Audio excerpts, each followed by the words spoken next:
So why did this very intelligent woman fall for this much younger loser?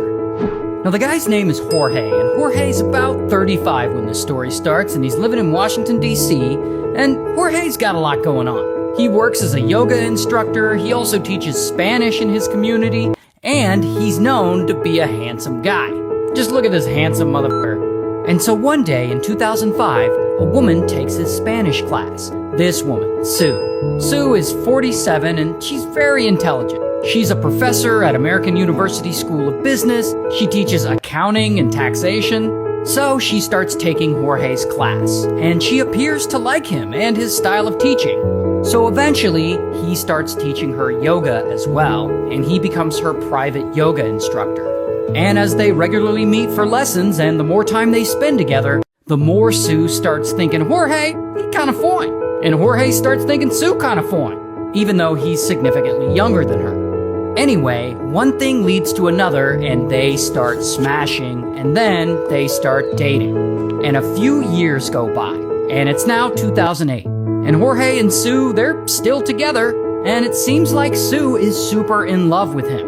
And at some point during their relationship, Jorge discovers that she has a bit of cash saved up. I mean, she's not rich or anything, she's a college professor, but she has a little bit of funds stashed.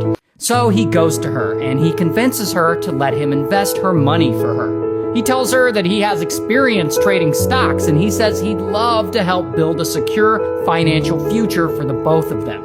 Then he suggests that they create an investment fund together, using only her money, of course. And Sue trusts him completely, so she agrees.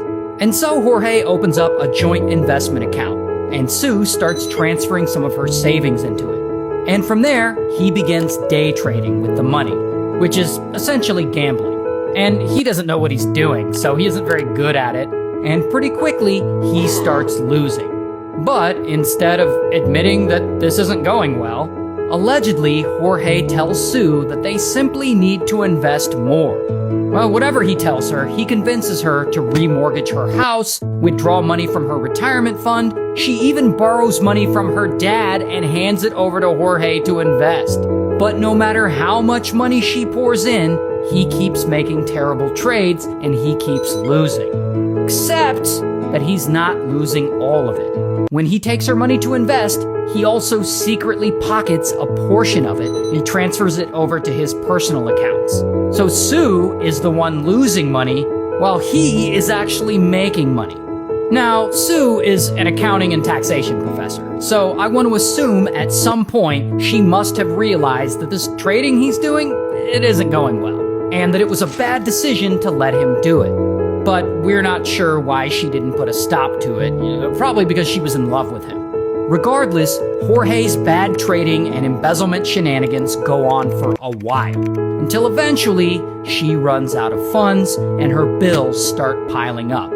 And by this point, around 2009, Jorge has lost over $300,000 of her money.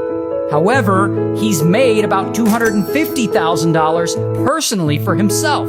And those numbers just don't add up. And just when it seems like things can't get any worse, they do. Now, I assume Jorge had been making a ton of day trades every business day from Sue's account, because over time, the total volume of those trades exceeds $100 million. Meaning, he didn't earn $100 million.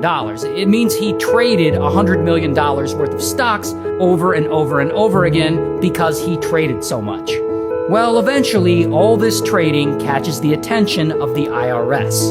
And to their automated auditing systems, it looks like this accounting professor had made millions of dollars in revenue, which she didn't. So, come tax season, they hit Sue with an adjustment notice stating that she's gonna owe about $15 million in unpaid taxes, plus another $3 million in penalties. And I don't know how Sue let things get to this point, but now, not only is she broke, but she's in a lot of debt.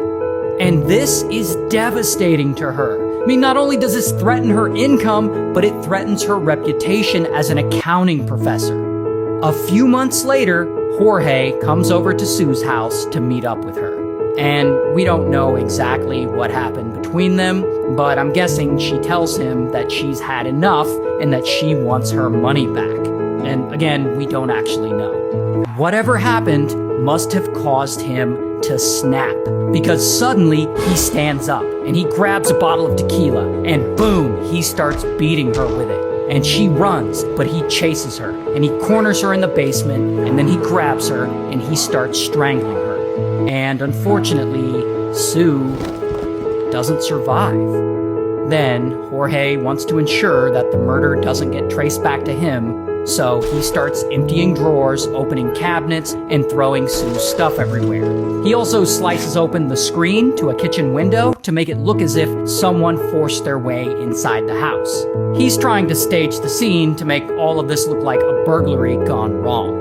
Then after that, he takes some of Sue's things, her wallet, her TV, a cell phone, a Nintendo Wii, and he steals her Jeep Grand Cherokee and he drives it several miles away and he parks it and abandons it. Then he flees to Mexico and he lives there. Now, after Sue was murdered, several hours go by and one of Sue's friends had been expecting a call from her, but he hasn't heard anything. So he tries calling, and Sue isn't picking up, which is unusual for her. So he goes over to her house to check on her, and that is when he finds her in the basement, dead, and he immediately calls the police. So police show up, and they start investigating. And the place looks trashed, but pretty quickly they're skeptical about this whole thing being a burglary gone wrong. Partly because the window screen that was sliced open was cut from the inside, not the outside. Also, a bunch of her stuff is missing, but Sue is still wearing an expensive necklace. And why would a burglar leave an expensive necklace behind? So they investigate further, looking for the person who could have done this. And during the investigation, they discover that Sue has a life insurance policy worth $500,000, and the sole beneficiary is a guy named Jorge. So now, Jorge is a person of interest, and police start searching for him. Meanwhile, he's living in Mexico, and Maryland police reach out to him and they start corresponding with him via email. So after a few months of back and forth, he agrees to return to the US and give them a DNA sample to clear his name. So the moment he crosses the border into El Paso, Texas, Maryland detectives meet up with him and he gives them a DNA sample. Well, when the lab results come back, it's a match, which means that Jorge's DNA was all over that murder scene. So police put out a warrant for his arrest.